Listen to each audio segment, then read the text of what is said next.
welcome to another episode of HUGTV. I'm so glad you joined us. I have an amazing new friend on the show today. She has some really great advice for single women. She's also going to talk to us about competition, women comparing themselves, and knowing their identity. Welcome, Michele. Thank you so much, Lori. Thank you. So, first of all, you're a basketball player. You played for University of Oklahoma. That's correct. Yep. Awesome. And now you serve at Gateway, correct? You yes. work at Gateway Church. Mm-hmm. And you are single. Yes. So we're going to talk about competition and being single and all that fun stuff. So let's start out with being a basketball player, loving sports. You probably, everything in your life has some type of game plan to it. Strategy, right? How did you know, Lori? Absolutely. Strategy galore. I grew up just in a small town. Parents got a divorce when we were 7. I have a twin sister. She played basketball as well. You might meet her pretty soon. And then a younger brother. And so we ran outside and just kicked around things and would mess with the bugs and the toads and call me a tomboy if you want. But I really didn't know about basketball until 5th grade.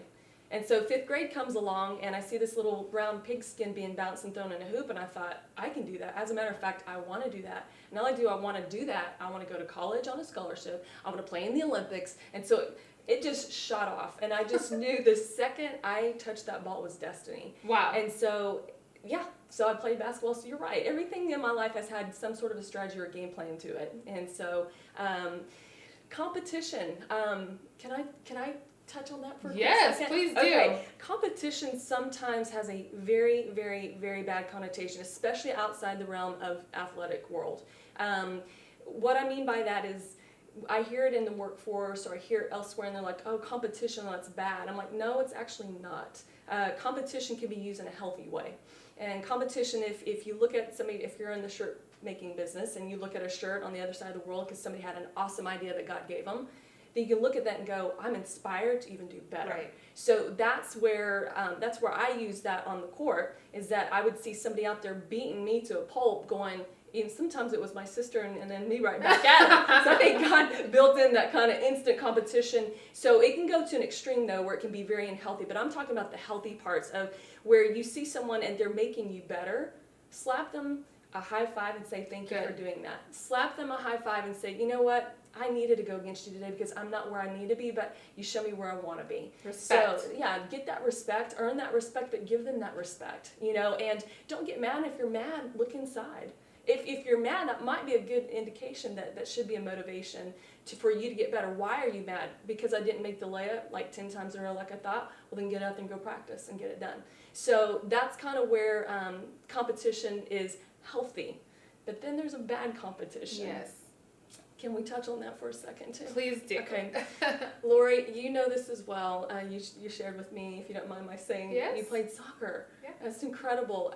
Competition where it gets bad, especially among women. I want to highlight it in the sports realm. You've probably seen the trips lately on the court. There's this big fiasco. I won't name his name, but there's a basketball player that, sticks out his foot to trip his, opponent and all these other things. I was never a cheap, dirty player. I didn't have to be. I'm going to show you that I'm going to beat you. I'm not even going to talk about it. I'm going to show you that I'm going to beat you.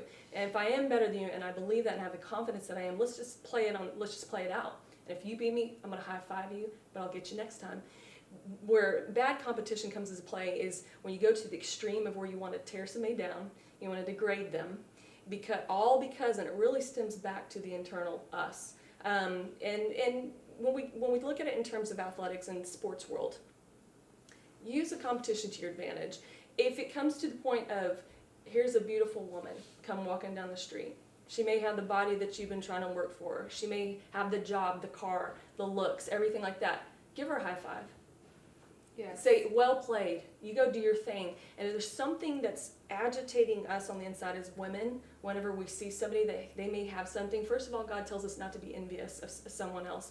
But secondly, I think we tend to tear each other down. And that's when the competition starts to get up. We see it all the time in relationships where there's jealousy and backbiting and quarreling and things like that over a dude. And I'm thinking, first and foremost, get your worth up. Get your confidence up. Know who you are, because you're worth fighting for. As a matter of fact, if there's somebody out there that's you think's pretty, frankly, everybody's beautiful. God's made us all beautiful and right. Go do you. You go out and go get a pedicure and a manicure. You go out and get a facial. You look inside and see what God's really trying to uncover when you feel the agitation and you want to outlet it to a competition, like a bad extreme example to a competition. You don't want to tear down your sister.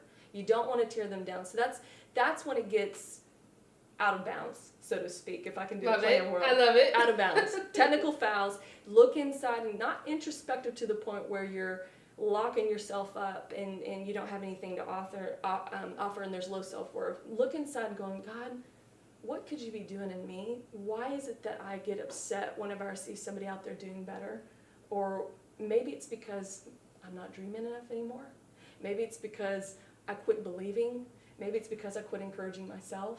Maybe it's because I quit looking to you for all of my help, because you are the lifter of my head. Maybe it's those things that fundamentally, see, there's fundamentals in sports. You have to learn how to dribble before you can run, walk and dribble before you can run and dribble. Yeah. You have to know how to do a basic crossover in front before you can do it between the legs, or whatever the case may be. There's always advancement, but I think sometimes when we lose our way, we need to go right back to the fundamentals of our faith and knowing who we are as women, and that we can be secure in who God's made us and how He's made us to look. And if you want a better version of you, then we can get a better version. I can get a better version. I'm always trying to improve. It's not that I don't appreciate it, and I also appreciate how God's made me to be as well. So I would want to encourage any woman out there right now who has a temptation on the inside to compare and to contrast oneself with another person, be it, again, that they have something that they don't, looks, right, man, whatever the case may be, that they're completely looking on the inside saying, you know what, God, I am enough. Thank you for how you've made me. I love this body. I bless myself. I bless my soul. And I know that you have something amazing come around that corner, and I'm not going to give that up, because God, you're a good God, you're a good Father, and you're the lover of my soul, and you've got something amazing for me. I'm going to hold on to you, not to a fleeting promise or try to tear somebody down so I can feel good for the moment. Wow. I already love you just so much. Oh. so good. So good. So, okay, so you said in that holding on to a promise. Yes. So I'm going to take a little transition here. Holding on to the promise of something that I kind of, when I was younger, let go of the promise that I would be married one day. I was 31 before I met my husband. I had actually just given up and figured I'm just going to be a single parent the rest of my life. This is just what I'm going to do. And then, of course, my husband comes into my life. So talk to me about being single, and to your sisters out there watching, and the encouragement that you found and all of that good stuff. Amen. Thank you for that question. Well, sisters, I will say this. I'm 39, and there were two men that came across my life that I probably would have walked down the aisle with. One when I was about 25, before that, and then another one came about 29.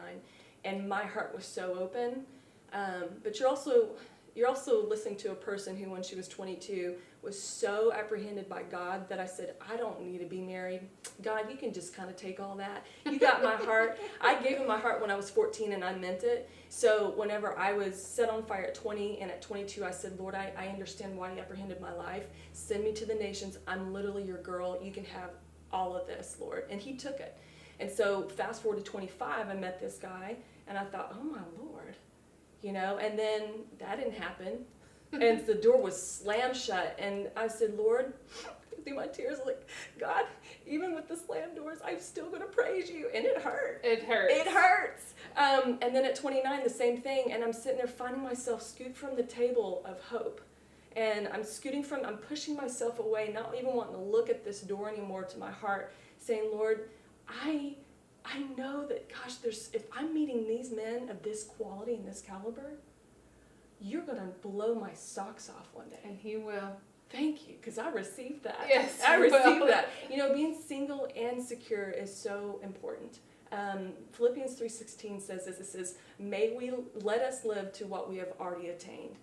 And I think sometimes if we move from the place of what we know that we've already attained, we lose sight what's truly important. We may even lose bearings and orientation sometimes, as that's a promise. What have we already attained? Well, we've already attained everything in the Lord.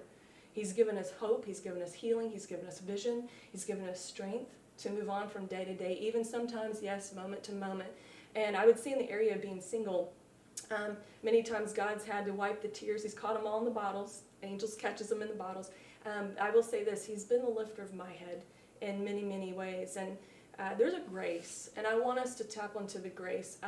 There is a grace for being single. I would encourage any sister out there that's listening that if you ever feel so desperate that you're like, I just can't live on another moment, and not even another moment longer without meeting my man, give that alone, give that loneliness, give that just desperation to the Lord. Cry if you must. We all need to cry, but cry and let him fill you up with that, because I'm telling you, just like her story encourages me, he's around the corner, and when you least expect it, he'll be there. How I can make it is because I trust God as my husband, and he's going to literally see that whoever that son is, I'm not going to just settle for anyone. I want a son of God. I want someone who knows who they are single and secure. And then one day when God appoints that time, I know that we're going to meet, and it's just going to be incredible. And that's what I keep hearing. So thank you for that encouragement. You're welcome. You're a story. You're a testimony. Yes. So. Yes, and when I was single, it was really a big thing within my church and my sphere of influence to write down what you want, you know. And I did. Every single thing that I wanted in a man, I wrote down, and God delivered in my husband. And so I would just encourage you women to do that. And to go back and remember and reread and remind God, this is what I want. And the thing is that he is going to deliver that. Amen. And the fact that if you're older and you're watching this and you're single, he's building up like strength in you, because even when you get married, I know you waited a long time, but let's just keep it funky. It's not easy. Mm-hmm. You know, you now, the longer it is, I feel like before you get married, you get more set in your ways. Right. And guess what? Right. When you get married, everything's out the door. And so, and ladies, let me just say, it's not that the husband is wrong. Most of the time, it's us. Mm-hmm. You know, my husband actually, quite frankly, was raised with more manners than me. And so, you know, there are certain things that he would be like, why in the world would you do that? And I'm like, what do you mean? Everyone drinks out of the water jug in the refrigerator. And he's like, that's just gross. And it's, you know, I was just me and my son. And, you know, it would just, you know, you want to drink water? You just, you know, it's barbaric. I don't know. But, you know, there's things that you have to change. And there's a balance to it. So just keep that in mind. And God will definitely deliver that husband for you. And I'm assuming, I mean, just looking at you, I would just assume like there's got to be so many guys that see, your confidence, you're beautiful, but it's also knowing the right person and not settling for someone just because they're good looking or because they have a lot of money or they have a great job. It's waiting on God. And when you said that closed door, it just reminded me, you know, so many times I've prayed to God and I said, whether it's a guy before I was married or even now with jobs or situations, Lord, if it's not of you, shut the door. Come on. You know, and it hurts, but guess what? That next door that he does open is going to be so much better because you were obedient. So yeah. Okay, and then last but not least, let's talk about your ministry or your foundation. It is called, what is it called? It's called Cross Court Training. It is a ministry. Okay, tell me about it. Oh my goodness. Okay, Cross Court Training was birthed out of desire because I've been in the church, four walls of a church, doing ministry for the last, I'd say since 2001.